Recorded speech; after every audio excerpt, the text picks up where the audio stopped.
Ассаламу алейкум ва рахматуллахи ва баракатух. Қадірлі жақсылар, мінеки Аллахтың қалауымен Рамазанға да келіп жеттік. Рамазанның кезінде кейбір бауырларымыз Рамазан күні, яғни аузы берік болған кезде уақытты өткізе алмай жүреді. Біреулер қиналып жүреді. Кейбіреулер Рамазанның кезінде күнді қысқарту үшін жаңағы қандай киноларды көрген жақсы деп, немесе қандай бір сауық сайран қылсақ, әйтеуір уақытты өткізсек деп жүреді.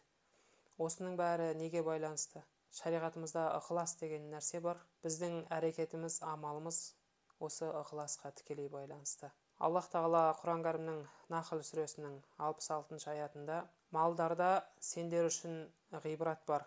Оның ішіндегі қан мен қорытылмаған зат дейді. Осы екеуінің арасынан ішкен адамға сондай бір таза күйде сүт шығарып, сендер сол сүтпен сусындандырамыз дейді. Өздеріңіз білесіздер, сүт деген сондай бір әппақ, сондай тап-таза, сондай бір енді керемет Аллахтың құдіретімен жаратылған нәрсе. Осы нәрсеге сәл титтей де бір тікенек, сәл титтей де бір зат, артық зат түсіп кетсе, сүт ашып кетеді. Ниетіміз осы сүт секілді екен.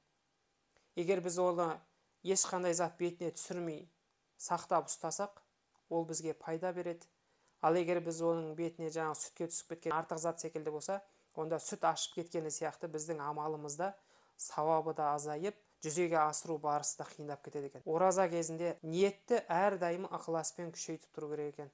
Әрдайым не үшін ораза тұтқанымызды қаперімізде ұстайық. Біз сауап үшін, Аллахтың ризалығын ойласақ, ондай болса күнімізді босқа өткізбеуге тырысуымыз керек. Құран түскен Рамазан айында Құранмен шұғылданайық, сауапты құлшылықтармен шұғылданайық. Аллах тағала баршамыздың ниетімізді ықыласты етсін, қылған құлшылық дұға тілектерімізді қабыл етсін. Ассаламу алейкум ва рахматуллахи ва баракатух.